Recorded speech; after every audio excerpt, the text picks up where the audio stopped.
భద్రీ సీతారాముల కళ్యాణ మహోత్సవానికి సమయం దగ్గర పడుతున్న సమయంలో ఆలయ ఈవో అర్చకుల మధ్య జగడంతో భక్తుల మనోభావాలు దెబ్బతింటున్నాయి.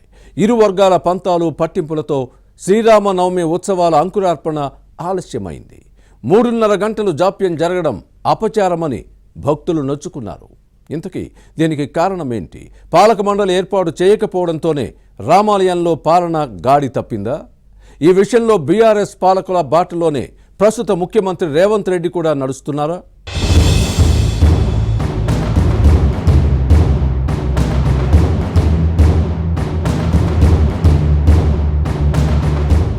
భద్రాచలం రామాలయంలో సీతారాముల కళ్యాణం ప్రత్యేకం. భక్తులు కనులారా చూసి తరించాలని ఎదురుచూస్తుంటారు. శ్రీరామ నవమికి ప్రత్యక్షంగా వేలాది మంది భద్రాచలం వస్తారు. కోట్లాది మంది టీవీల ద్వారా వీక్షిస్తారు. కానీ రామాలయంలో అర్చకులు, అధికారుల మధ్య విభేదాలు భక్తుల మనోభావాలను దెబ్బతీస్తున్నాయి. శ్రీరామ నవమి ఉత్సవాల అంకురార్పణలో రగడ జరిగింది. మార్చి 14 హోలీ పౌర్ణమి సందర్భంగా డోలోత్సవం, వసంతోత్సవం కోసం ముందు రోజు నవమి ఉత్సవాల అంకురార్పణ చేశారు. ఆ కార్యక్రమంలో బ్రహ్మస్థానంలో ఉండాల్సిన ఆలయ ఉప ప్రధాన అర్చకుడు ఇటీవలే పర్ణశాల ఆలయంకు బదిలీ అయ్యారు. ఓ భక్తుడు బహుమానంగా ఇచ్చిన కానుకలు తీసుకున్నారనే ఆరోపణలతో ఈవో ఈ చర్యలు తీసుకున్నారు. బ్రహ్మస్థానంలో ఉన్న అర్చకుడు లేకుండా అంకురార్పణ చేస్తే అపచారం చేసినట్టేనని, అతడు పూజా కైంకర్యాల్లో పాల్గొనేలా అనుమతించాలని అర్చకులు ఈవోకు విజ్ఞప్తి చేశారు. కానీ ఈవో పంతంతో 3.5 గంటల పాటు అంకురార్పణ నిలిచిపోయింది. దీంతో భక్తులు ఆగ్రహం వ్యక్తం చేశారు. అపచారం లేకుండా అంకురార్పణ నిర్వహించాలని వైదిక సిబ్బంది ఓ మెట్టు దిగి ఉప ప్రధాన అర్చకుణ్ణి అనుమతించాలని ఈవోకు లేఖ రాశారు. దీంతో అతని రాకతో అంకురార్పణ జరిగింది.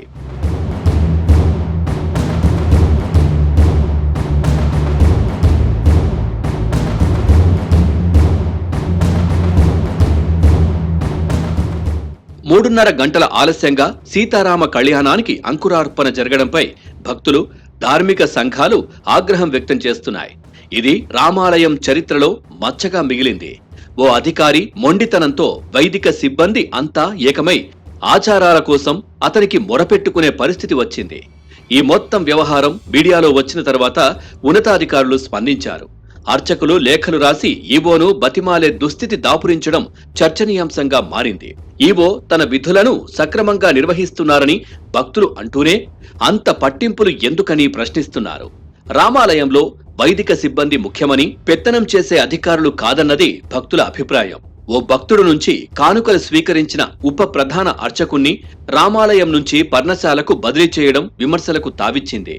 ఆ అర్చకుడు శ్రీరామ నవమి పూజా కైంకర్యాల్లో పాల్గొనవద్దని ఈవోకు పట్టుదల ఎందుకని భక్తులు మండిపడుతున్నారు.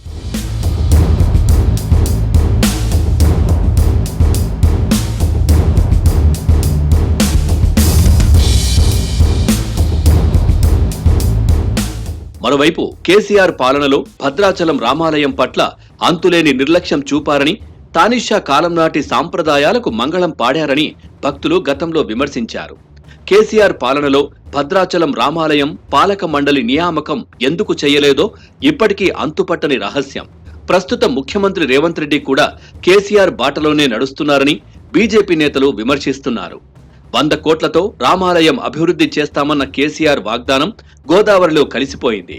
బీఆర్ఎస్ నాయకులు రామాలయం పట్ల కేసీఆర్ ఎలా వ్యవహరించారో ఇప్పుడు కాంగ్రెస్ పాలనలోనే అదే పరిస్థితి వస్తుందా అని భక్తుల్లో అనుమానముంది.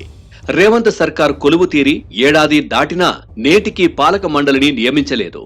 ఉమ్మడి ఖమ్మం జిల్లాలో 3 మంత్రులు ఉన్నా ట్రస్ట్ బోర్డు ఏర్పాటుకు పీఠముడి ఎందుకు పడిందో భక్తులకు అంతుపట్టడం లేదు. పాలక మండలి లేక రామాలయంలో పాలన గాడి తప్పిందనే విమర్శలు ఉన్నాయి. అధికారులు, అర్చకుల మధ్య రగడతో రామాలయం ప్రతిష్ట దెబ్బతినేలా ఉందనే కామెంట్స్ వస్తున్నాయి. తప్పు ఎవరిదో ఆ రాములోరికే తెలియాలని భక్తులు ఆవేదన వ్యక్తం చేస్తున్నారు. సీతారాముల కళ్యాణం అంకురార్పణలో జరిగిన జాప్యం ప్రభావం మిథిలా స్టేడియంలో జరిగే ప్రధాన ఉత్సవంపై పడకూడదని కోరుకుంటున్నారు. ఏం జరుగుతుందో చూడాలి.